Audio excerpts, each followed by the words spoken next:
My name is Carl Harris. I'm from the Westphal Park and Carl Harris National Park. In 2012, I went on a week-long trout fishing trip with John. And John, I didn't think how competitive. So we get there. We're staying in a log home. It's nice home. We had our own cooking. So anyway, we started cooking and we had to pick our own meals. Then the next morning we went out to fishing. We had a guide. And John says, "Let's have a bet to see who can catch the first fish." So we pull out in the river. We were there for 10 minutes. John hauls in a trout. It's about this big. So enough of that.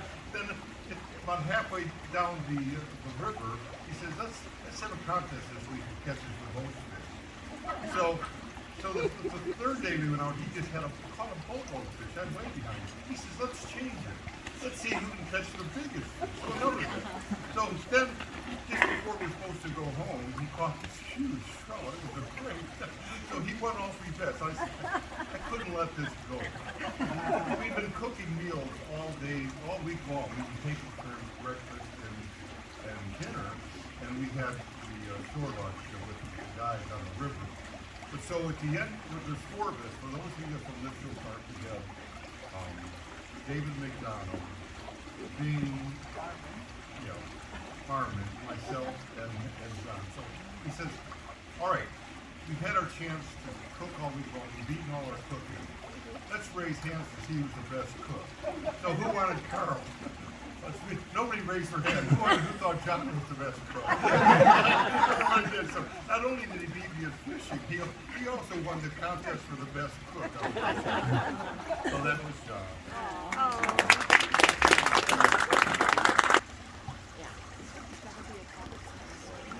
Well, again, most of you guys know me. I'm Steve Thompson. I'm someone who married into this family. I'm not really related to him. I'm married to one of his nieces, so Dorothy is my wife.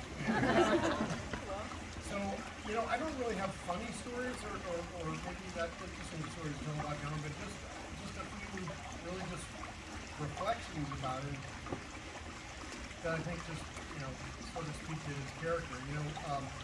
Brent put together the photo book, which, by the way, thank you, Brent, for doing that. But as I read through that, looked at the photos and read through the different people's reflections, a few different sort of themes came to my mind about John. I call him Uncle John, even though he's not really my uncle. He's Dorothy's uncle. He's always been Uncle John to me. So Uncle John, some of the themes that came out were that he was a very welcoming person, very social. Made you feel important. If you meet him at a social event, he talked to you and just made you feel welcome and important. And another theme was good instructor, whether it's barbecuing, whether it's fishing, whether it's being an instructor, a pilot instructor, and then also being a good golfer. And so I think about those 3 themes: the welcoming part, the instructing part, and the golf part. I have personal reflections about all those. So the welcoming,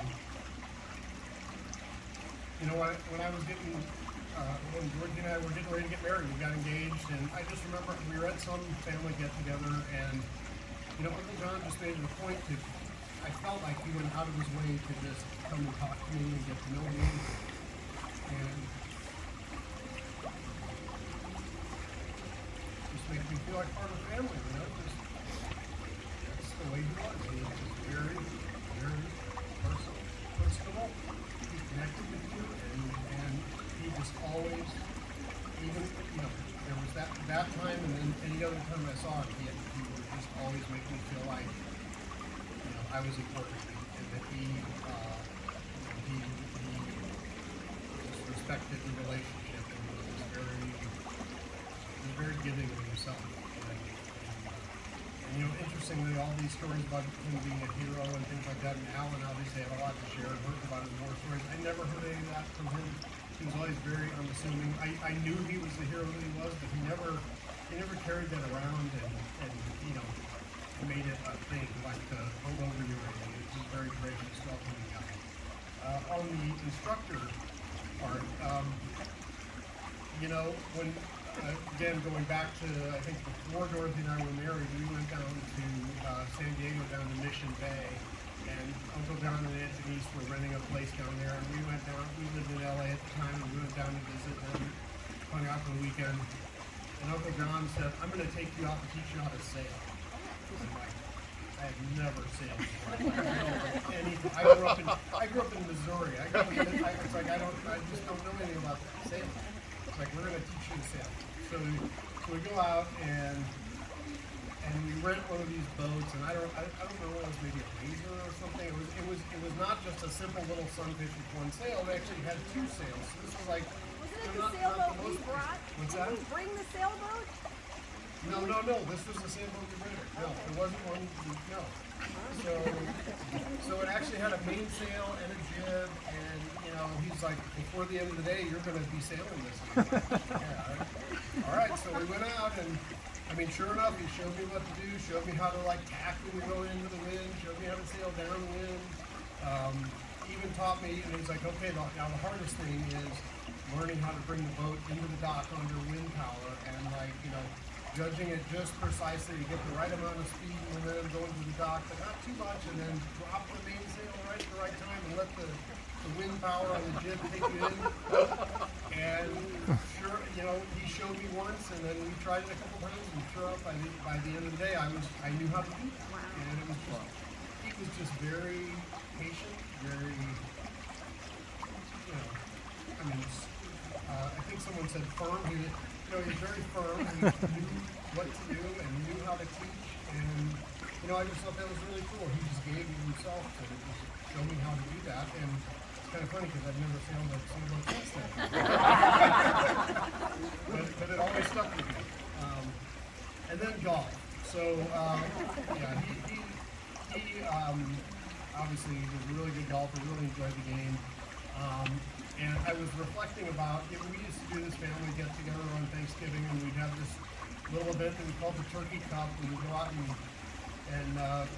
play a little, I guess you could call it a golf tournament of our own that we made up, that we would do the day after Thanksgiving.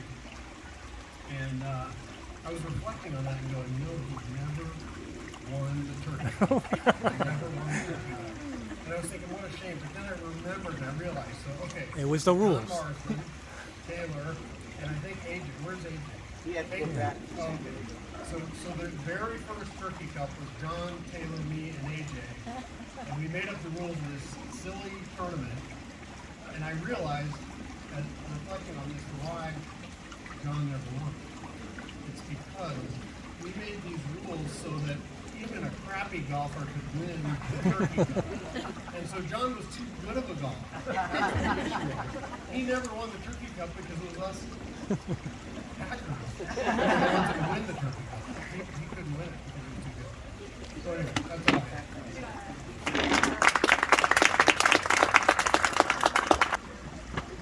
My name's Rusty Madison, and Uncle John was my uncle. And I really enjoyed being around him, but it was usually, he was a disciplinarian. Because I had 5 sisters, I had my 2 cousins, his daughters were girls, so my job was to make them scream and have fun. And that would irritate Uncle John every now and then. And I was fortunate enough to grow up with some men, not very many women, but men from World War II, Korean War, and the Vietnam War, all down in a 12,000 square foot hangar at Falcon Field, and working with these incredibly talented and disciplined men in a maintenance type operation, working on single engine fighters, personal aircraft of my father's, and every once in a while my great hero, this fighter pilot Uncle John, would show up, and basically I would acknowledge him and he would acknowledge me, and I tried to just stay out of trouble because he would he'd have an eye on me a lot. And the last thing I wanted to do is have his steely blue eyes lock in on me, which happened several times. And my father was kind of heavy-handed, but Uncle John, all he had to do was look at me. Very effective, and there's a few stories. One, I wrote a small story that's in Brent's book, and I appreciate your effort on that, Brent. That was outstanding. But there was one other story where he took us up to this R&R place in Flagstaff. What's the name of that place? Blue Hill or something? Fort Tuthill. What is it? Fort Tuthill. So Flagstaff several years ago would get a lot of snow, and he would take us up there. And we'd go skiing at the Snow Bowl, and then he'd rent a cabin for us. Well, they had this really long sled run, and we were just having the time of our lives sliding down this sled deal. Uncle John was there, watching all this. So I decided to play a little trick on my cousins, and I wiped out and pretended like I, hurt myself and was blacked out. So I got the reaction out of Dana and Tamara that I wanted, but I carried it on a little too long, and the next thing I knew is Uncle John was standing over me. I opened one eye and instantly knew I was in trouble. I don't remember what he said because it usually wasn't much. All he'd have to do is look at me. So. But I behaved on the rest of the trip. Yeah, it wasn't good. It wasn't good. I remember one time down in Falcon Field, we had this twin-engine Israeli-made jet aircraft, and Uncle John was coming down to fly it. And I remember one of my jobs at the hangar was to mow we had a big square piece of grass where the helicopter would hover over and so on. And I remember Uncle John and one of our other pilots, he was going to be flying, Uncle John was going to be flying left seat, which is the captain's seat. And I thought how cool that was. And I remember seeing the aircraft coming in on final and just how immensely proud I was that was my Uncle John in the left seat. And even though I endeavored to make him proud, I'm not sure how well I did, but I enjoyed every second being around him and some of his friends, because I knew they were all top-notch, great men. So I miss Uncle John. I know Anthony's heart is shattered, and I hope that she gets over it and finds peace in her life, and we can all enjoy his memory. That's about all I got to say. My name is Dave. I got married into the family. I meeting my wife, niece to John. So yeah, I've always heard the myth of Lieutenant Colonel John Westphal and the word firm. And so I kept on hearing about it, and so it came to be when we had one of these turkey cup golf tournaments, and I'm new to golf. And so who's going to be your person in the golf cart with you is going to be Lieutenant Colonel John. And so I have to say it turned out to be the most enjoyable golf experience that I could ever have. He was that teacher, he was that good go-to person, he was very supportive. He told some very nice stories I can't totally recall, although I do remember one. It was a story about Ted sticking a plane onto an aircraft carrier, so his hydraulics gave out, and he was able to make it on the aircraft carrier without his hydraulics, what I thought was an amazing feat for a person being a pilot. But I'll always have these great memories. I think there were probably 3 of the golf tournaments, and I was always with John. I wasn't stuck with John at all. I thoroughly enjoyed to have John as my golf partner for those years, and great memories to me.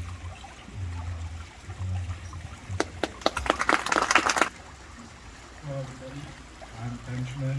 I'm one of Papa's four grandkids.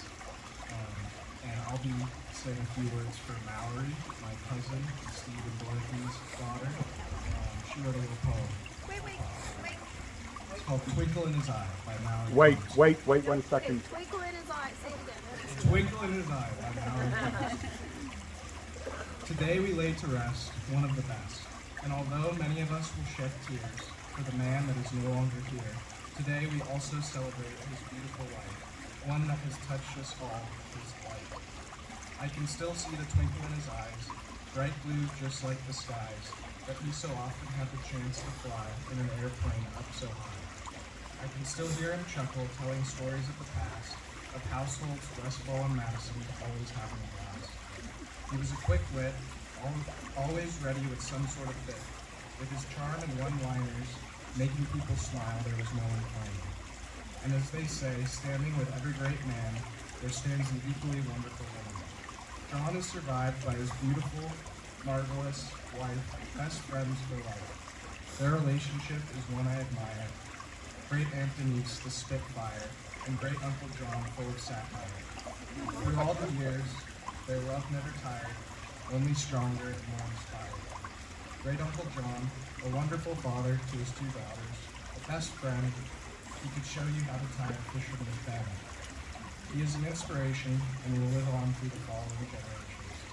Today we lay to rest one of the best, and although many of us will shed tears for the man that is no longer here, I'd like to think of Great Uncle John with a twinkle in his eye, flying through those bright blue skies, sharing a laugh with Bruce and Jane, remembering the good old days. I just have a couple words to say. Papa was a great role model for all. Papa showed me how to do a lot of things, whether it was taking me to the golf range to practice my putting stroke or showing me how to attach a worm to a fishing hook. It was his passion for golf and fishing which left an impression on me and definitely influenced my love of golf, other sports, and the outdoors. One bright memory that I have of Papa was when he was driving me to the Wigwam putting green on the golf cart. I must have been about 7 or 8, and I was ecstatic when he said that I could sit on his lap and ride the golf cart. He said to be careful not to go too fast. As I started off, I went way too fast, and I hit my stomach on the steering wheel, knocking the wind out of me. I couldn't breathe for a few seconds or speak, and Papa was asking if I was all right. Finally, I recovered and said I was okay. It was significant for me because he gave me the firm "I told you so" look, but at the same time, he was so forgiving and kind. Papa was always there to be a voice of wisdom and guidance. Rest in peace, Papa. We love you. Up.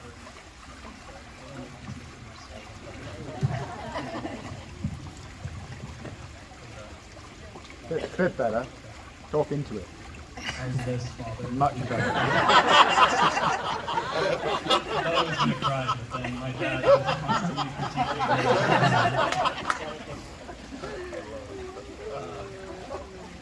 I'm Oliver, I'm Benjamin's brother, and I'm Dana's son, and John Westphal's grandson, but we always just call him Papa, so I'm going to call him that today. I just wanted to say a few words because for whatever reason Papa always seemed to like it and I opened my big fat mouth. And I don't think that was just me. I think he could pretty much talk to anyone. He could focus and connect with any person no matter who you were. And I think to a large extent that's because of just how experienced of a person he was. Growing up in Oregon, raising kids in Japan, fighting in Korea, and retiring in Arizona with a bunch more stops along the way, you really get to experience the breadth that life has to offer. And I'm just working with 24 years here, but my working theory is that the more that you experience, the more you can kind of appreciate the little things. Because there's something really unique about the little things. They're just so universal. You know, a well-hit ball or a well-cooked fish. It doesn't matter where you are, what year it is. He just had this uncanny ability to zero in on the little things. You know, find a person's little things, their gems, their stories, their hobbies, and have a real interest in what they were. It wasn't fake with them, he just really wanted to connect with people. And when you paired that with his personality, I mean, it just wasn't fair. The guy was a juggernaut in any room. And I think my cousin Spencer Thompson said it best. His character was unmatched. Nobody could captivate a room with a story quite like he did. Spencer wished he could be here today, but he wanted me to say a few words on his behalf. This is all from his perspective. I just want to say that I really admired Great Uncle John, and I've always thought of him as a hero. Great Uncle John was a role model to many people, including me. His service to this country makes me proud and inspired me to go into a law enforcement. Great Uncle John is an unforgettable soul and will be missed by many others who have no doubt been impacted by him as well. That's what Spencer would say.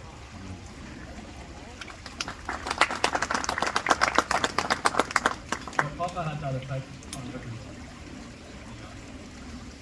Nobody could top his charisma. Nobody wanted to because it never took away from the situation. It always added or even multiplied the fun that we were having in the situation before.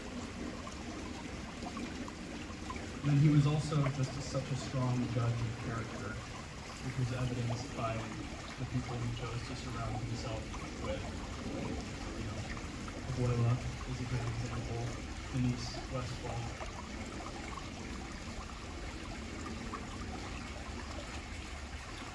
I know she wished she could have been here today, but maybe it's for the best for this next part because she's pretty humble and it probably would have made her a little more comfortable. Abuela, on top of being an incredible bridge player, from what I've heard, is she's strong, she's kind, and she helped to raise two of the most incredible women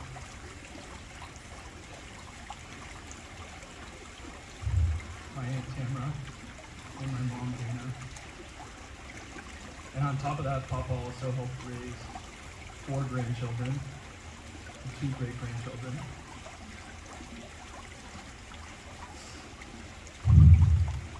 And I wish all those numbers could have been doubled.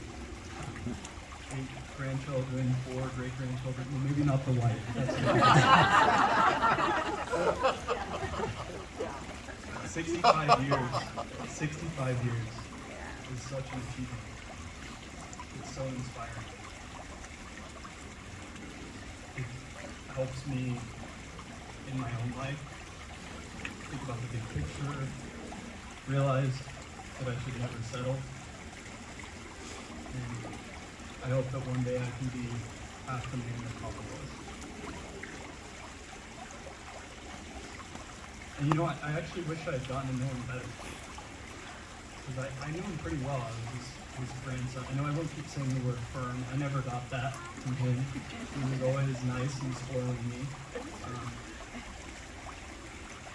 But I wish I had more time with him. I don't regret any of the time I did have. I just wish I had more. But I know that it was his time.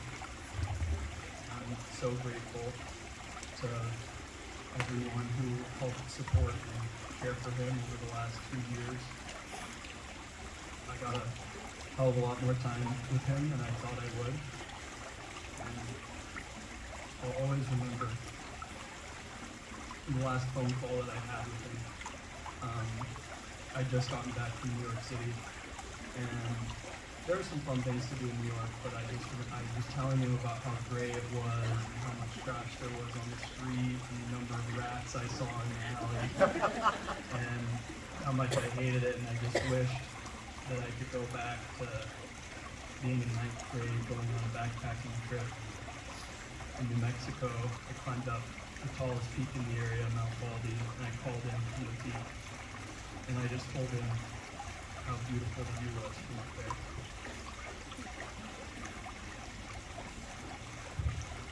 And I hope the view is beautiful up there.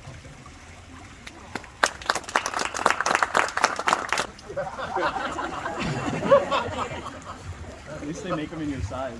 My name is Sarah. I personally got to see the softest side of Papa. He had his daughters, but I was his first baby girl. I'm the first granddaughter, and only granddaughter. And from a child, the biggest memory I have from him is that he would take me for rides in his golf cart. We would tour the golf course, of course. But he would always talk to the birds. And he would always sing to them, and they would always sing back. And I just remember being in awe of him being able to do that and having that connection with the world around him. One of my best memories of him is actually at my wedding. The look on his face, flying a kite on the beach, was precious. It's something that I will always remember. And the other memory from my wedding is afterwards, everyone informing me that I had the most amazing grandpa because who else would go fishing during a wedding reception and offer to take everyone with them and show them how to do it. So I think that he had the most wonderful life, and I think that I had the most wonderful life because I was a part of his life. And I just want to thank you all for coming and being a part of this today, and being a part of his life and a part of his story. And I appreciate you all. Thank you.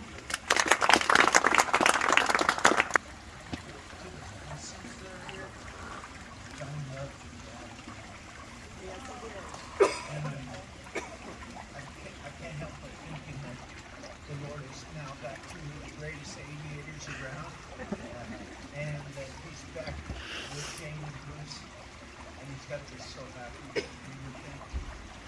And I want the absence to know that.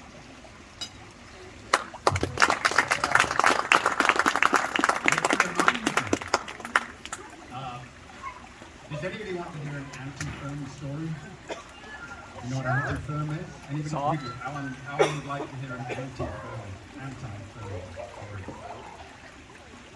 So, Denise actually asked me to share this story with the group today. And it's difficult for me to recount it because I know I'm going to get a lot of it wrong. So I'm going to ask Olga Madison, is it too quiet? Louder. Louder. How's it feel? Well from you. How's it feel, Dad? Yeah, great. Wonderful. So this is an anti-firm story about John, and it goes back a long way, 65 years, in fact. And so how many Madisons have we got here? We got at least 10. All of them. 6 out of 6. We got all of them. Okay, I'm outnumbered, so I'm going to have to be really careful how I tell this story. So Denise was invited to go. Let me back up a little bit. Bruce Madison and Jane were dating, and Bruce asked Jane if she'd like to go on a trip to Las Vegas. How many have heard this story? Everybody? Everybody. I know if you get it wrong. every dangerous story for a trip to a. We'll help you if you get it Okay, wrong. you help me. So Bruce asked Jane if she would like to go to Las Vegas to catch a show, right? And he's got his plane, and Jane said, you know, it was back in the day when they asked their parents if they were going to go and do something pretty outrageous, they would get permission. And so, What a concept. what a concept! I mean, I fully agree with this, by the way. I'm not. You needed a chaperone, John. A chaperone. Right, the chaperone was required. I was just about to get to that. So Jane asked her parents, and the parents said, that's absolutely fine. you've got to take Denise with you. As a And, chaperone. and Denise said, yeah, that's fine. I'm good to go. It sounds like a pretty fun trip. She said, actually, funnily enough, I just started seeing this young man who happened to be John Westphal. And she said, you know, I'll see if he would like to go along with us, and I can go as a chaperone, and we can go, you know, the four of us can go. And so I'm not quite sure exactly how they came up with all that arrangement and how many parents knew what or anything. But anyway, so, you know, there's this private airport that Rusty was talking about. And Rusty, he knows a lot more about this probably than I do. But so John and Denise rock up at this airport to get on the plane, and John has, well, the way he told the story was he had a six-pack with him. And Bruce didn't drink, and John gets on, you know, John's never met Bruce. And they meet at the airport, and John's got the six-pack with him, and they're getting on the, you know, comes up to the plane, and John, you know, says, hey, I've got a six-pack with me, and Bruce sort of looks at it and goes, yeah, who is this guy? But they get on, you know, get on the plane, and they take off, and obviously, you know, a few of the gears are cracked, and, you know, off they go, and they're flying along, and Denise leans over to Jane and says, we need, you know, how long is it going to take to get to Las Vegas? And Jane says, well, I don't know, I'll ask. And she finds out how long it's going to take, and she says, I'm not going to make it. And by the way, Denise said I could tell this story. I feel very awkward telling her. So, you know, Jane leans over to Bruce, and Bruce, you know, rolls his eyes back and swoops down, lands the plane in northern Arizona, and, you know, they find a restroom, and you know, that all happens. They get back on the plane, and they head off to, how am I doing? Is this fairly accurate? I'm waiting for another incident. Is this relatively accurate so far, though? Yes, Relatively. great. Okay. So anyway, so this is and I've heard this story a couple of times, and every time it's a little bit different, right? So Denise tells it one way, and John tells it slightly different, and you know, anyway. So they make it to Las Vegas. They land in Las Vegas, and they get off the plane. They go to this really nice hotel, and they get, you know, they go to the show. You know, actually, John stopped at the blackjack table, played a little blackjack. He was pretty partial for that, and Denise was on his shoulder, you know, and it was all going great. They went to a show together. All of them went to a show. And afterwards, Bruce and Jane disappeared and went off their separate ways. And John and Denise ended up dancing and playing blackjack, you know, until 3 or 4 in the morning. And, you know, apparently, John was a better golfer than he was a blackjack player. Because his wallet was empty in the morning, and they were checking out of the hotel. And John had to go to Bruce and say, look, you know, he just met the guy the day before. He said, you know, Bruce, I'm really sorry, but we got on the blackjack table, and you know, I didn't do very well, and you know, and Denise is shuffling her feet over in the corner somewhere, wondering who's this I've got involved with, and John has to borrow the money to pay for the hotel room and get back, and that's the story, because Bruce and John became incredibly good friends after that, lifelong friends. They're both having a discussion up there right now, and they're enjoying it. So that's my anti-firm story about Westphal. And unless anybody else has a story, that's it. And thank you all so much for coming on behalf of Dana and Tamara and, you know, Alan for doing the eulogy. That was great. And all the memories were great. And thank you all. It's been a wonderful afternoon for all of us. Thanks for hosting, John.